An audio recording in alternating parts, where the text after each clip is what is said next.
السلام عليكم ورحمة الله وبركاته. عنا عليكم مرة أخرى يا أصدقائي مقطع جديد، وبهذا المقطع راح نشرح لكم عن موقع جي سي باي. طبعا موقع جي سي باي عبارة عن بوابة دفع إلكترونية جديدة ومتميز جدا، فيها العديد من المزايا. يقدم خدمات تحويلات أموال بشكل حرية تامة، حرية مالية تامة. وهذا البوابة يوفر لك مجموعة بطاقات فيزا كارد ممتازة جدا، وبالرسوم تنافسية مقارنة بالبنوك أخرى. طبعا الموقع سهلة الاستخدام جدا، وهسه راح اشرح لكم عنه بشكل بسيط. اوكي، بس هاي الميزات بشكل عام انطيتكم اياه، انه هي عبارة عن بوابة دفع، بوابة إلكترونية للتحويلات المالية، وكذلك لإيداع وسحب الأموال، و البطاقات اللي تقدر تشتريها من خلال أيضا هذا البوابة، تقدر تربطها برصيدك وبمحفظتك، وتحول تسحب تشتري عن طريق النت أو أي شيء بكل حرية مالية تامة. ماشي يا اخواني، فهسه راح اشرح لكم بكل بساطة شلون راح تسوون حساب وتودعون وتشترون بطاقة من البطاقات اللي قاعد يوفرها. ماشي يا اخواني، وخلي ما نطول عليكم نبلش على بركة الله، وليتس جو.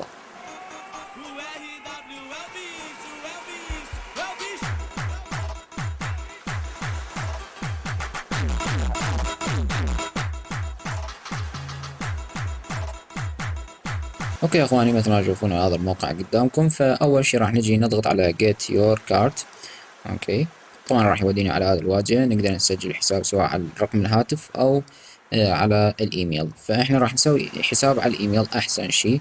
فهنا بالخانة الاولى راح تخلي ايميلك، بالخانة الثانية اللي هو كود التأكيد اللي راح يجي على البريد على الايميل بعد ما تضغط على send كود. والخانة الثالثة والرابعة اللي هو الباسورد، تأكيد الباسورد، ثم تضغط على sync up now. بعد ما نسجل داخل حسابنا راح يطلع لنا هيك واجهة، فراح نضغط على هاي 3 شخطات فوق على اليمين، ثم نضغط على السيد أو المحفظة. فهنا راح نطلع رصيدنا، الطرق اللي ممكن نودع به. طبعا مو بس هاي الطرق، مو بس عملات رقمية، تقدر تودع عن طريق البنوك، وكذلك عن طريق الطرق الأخرى المحلية، أو عن طريق الوكلاء. فموجود تراسل الدعم راح يخلوك تتواصل ويا أحد الوكلاء المرتبطين بهذا السيستم، فعن طريق حتى تشتري عملات أو رصيد داخل الموقع عن طريقه. مثلا يوصلوك بوكيل العراق على مود تشتري عن طريق زين كاش على سبيل المثال أوكي، أو عن طريق الفودافون كاش الموجودين بالمصر أو غيرهم من المناطق الثانية. فعلى كل حال، فهنا هسه راح نجي على هاي 3 شخطات، ونجي على كارت هيل، على مود نطلع مواصفات البطاقات الفيزا اللي قاعد يوفرها. ما شاء الله لحد الآن 3 بطاقات يوفر. بالوقت الحالي يوفر بطاقات افتراضية. بالفترات القادمة راح يتوفر بطاقات الملموسة أيضا، اللي تقدر تطلبه آه، عن طريق الشحن، يشحنوه إلك. وممكن يطول طبعا الشحن أسبوعين 3، يجوز يوصل حسب البلد وبعده. أوكي، فالمهم، فهاي البطاقات الموجود. طبعا كل بطاقة وإلها مواصفاتها، إلها سعرها، إلها رسومها، إلها شروطه. فمثلا على سبيل المثال البطاقة الأولى، هنا لو نضغط على مور انفو، معلومات أكثر عن البطاقة، راح يطلع لك مواصفاتها. أوكي، سعر البطاقة $30، حد الأدنى للإيداع 15، الرسوم الإيداع 4.5% مثلا هنا بالوقت الحالي. هذين الشغلات الموجودة. لو نرجع لورا راح نشوف البطاقة الثانية هم إلى شروط الخاص بي وإلى مواصفات الخاص بي مثل ما تشوفون. والبطاقة ال VIP الأخيرة طبعا هذا بطاقة ممتازة جدا، بها دعم كبير جدا لمواقع عالمية وكثيرة. وطبعا الشرطة انه انت لازم توثق ويكون عمرك فوق ال 18 سنة. ومثل ما جاي يشوفون بها ميزات كلش عديدة، يدعم أكثر المواقع اللي أغلب البطاقات ما يدعمه، فهذه البطاقة يدعمه بكل بساطة وبكل سهولة. احنا بكل الأحوال أنا عن نفسي راح أختار، هو كل شخص لازم يختار حسب الاحتياجات أوكي. كل بطاقة يناسب شخص، البطاقة الثانية ما يناسب هذا الشخص، وهكذا. فأنت شوف احتياجاتك شنو. أوكي، إذا أنت من النوع الأشخاص اللي تسافر هواية، فأخذ لك ال VIP أحسن لك. ماشي، بالنسبة إلي أنا راح أختار الإكسبريسس. ماشي، اوكي من باب التجربة. I have read. طبعا هنا لازم ندخل معلومات first name و last name ورقم الهاتف وإيميل توثيق وهاي التفاصيل، يعني يحتاج صراحة. وللعلم إذا أنت ما تفهم بالموقع فتقدر هنا ترجمة جوجل كروم يترجم لك الصفحة بالكامل، أي صفحة تطب عليه تقدر تترجمها يعني. أوكي. طبعا حاليا لازم نشحن رصيد، يعني نحاول نشحن رصيد هنا بالمحفظة عن طريق ال USDT مثل ما جاي يشوفون. فراح أودع USDT على هذا العنوان اللي يطلع لنا. طبعا كل شخص له عنوان خاص به هنا، فتاخذ كوبي وتروح على المنصة اللي انت تتعامل به وتحول عليه USDT. ماشي. اذا انت تريد تحول USDT. اما طريق الوكلاء فمثل ما قلت تتواصل ويا الدعم حتى يوصلوك بالوكيل المناسب لك حسب بلدك وتشحن.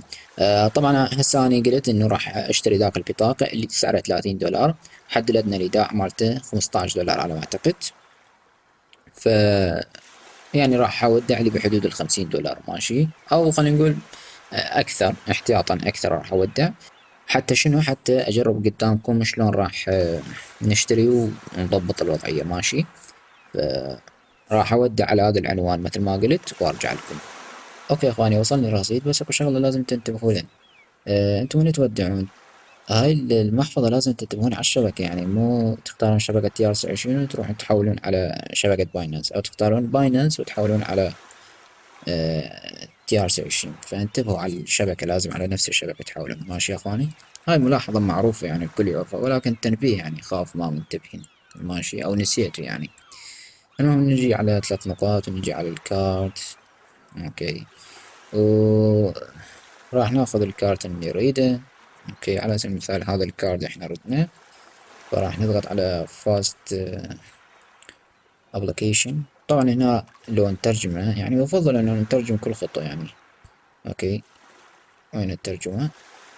نترجم كل خطوة. تطبيق سريع. هنا راح يطلب منك عدة شغلات. المتطلبات الأولى اللي هي تحميل صورة جواز سفر وصورة شخصية وهالتفاصيل، يعني بكل بساطة يحتاج منك توثيق. ماشي. كل الأحوال فيطلع لك هاي الواجهة. احنا راح ندخل اسم الأول واسم الأخير. اوكي. واسم العائلة، رقم الهاتف، وبريد الإلكتروني مالتنا. وراح نضغط على إرسال رمز على ما يوصل كود التأكيد، ثم نضغط على التالي ونرجع لكم بعد هاي الخطوات. ماشي. وقبل ما أضغط على التالي أو أنتقل للخطوة اللي بعدها، ضروري جدا معلوماتكم تدخلوها باللغة الإنجليزية، وأيضا الصفحة رجعوها طبيعي يعني إنجليزي. أوكي. ألغوا الترجمة ودخلوا المعلومات ثم اضغطوا على next. ماشي. يعني قبل ما تضغط على next أو تنتقلون للخطوة اللي بعدها، على مود ما يصير مشكلة، وعلى مود معلوماتكم ما تنتقل ملخبطة أو صورة خاطئة للسيستم، فيفضل أن تخلون كل شيء طبيعي للغة الأصلية مالته. أوكي. إلا إذا بعدين الموقع هو نفسه ترجم الموقع مالته إلى اللغة العربية، بس حاليا الترجمة العربية ما متوفر، فأنت جاي تستخدم جوجل كروم، فترجمة جوجل كروم لا تستخدمها على مود ما تواجه مشكلة. ماشي. ممكن تستخدمها فقط على مود تفتهم شكو ماكو بهذا الصفحة، ولكن بعدين رجع الوضع الطبيعي. ومعلوماتك ضروري جدا باللغة الإنجليزية تكتبه نفس ما موجود بالجواز. أوكي. فخلينا ننتقل للخطوة اللي بعدها.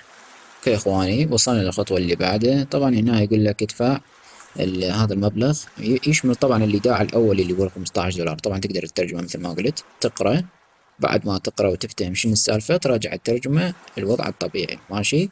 فهسه ياخذ $30 زائد $15 اللي هو مال الايداع الاولي، زائد الرسوم اللي هو 4.5% مال الايداع. ماشي. هنا طبعا تختار اليو اس دي تي، بس يو اس دي تي موجود حاليا. اوكي. ثم تضغط على باي. اوكي. طبعا انت عن طريق الوكالة تشحن شيء طبيعي راح تحول الى USDT داخل الموقع، فلهذا انت لا تفكر بالموضوع يعني، لا تقلق من هاي الناحية. ماشي. فتضغط على كونفيرم ثم تضغط على باي او الدفع. هنا تم العملية ومبروك عليك. فهسه راح خلال خلينا نقول 24 ساعة تقريبا، خلال يوم راح يكون البطاقة مالتك مفعلة وامورك تمام. وهكذا يكون عندنا رصيد متبقي، نقدر بعدين نشحن البطاقة عن طريق هذا الرصيد المتبقي بداخل المحفظة بكل بساطة يعني، وماكو أي صعوبة فيه. طبعا ملاحظة كلش مهمة، تجي على هاي 3 شغطات في حال إذا أنت تريد تشوف بطاقاتك تضغط على جي سي باي مانجمنت. هنا تتحكم بطاقاتك، تضغط عليه ويطلع لك البطاقة اللي عندك. حاليا البطاقة قيد المعالجة، بعد ما تم إصداره. إحنا دفعنا بس خلال 24 ساعة راح يظهر معلومات هنا تقدر تتحكم به. ماشي يا إخواني. أوكي يا إخواني، أعتقد ما يحتاج إضافات أكثر. إلى هنا ننهي هذا المقطع. أتمنى المقطع أو شرحناه لأعجابكم على رضاكم، وكان معكم أخوكم محمد، وإن شاء الله راح أشوفكم في مقاطع أخرى، والسلام عليكم ورحمة الله وبركاته. سايونارا.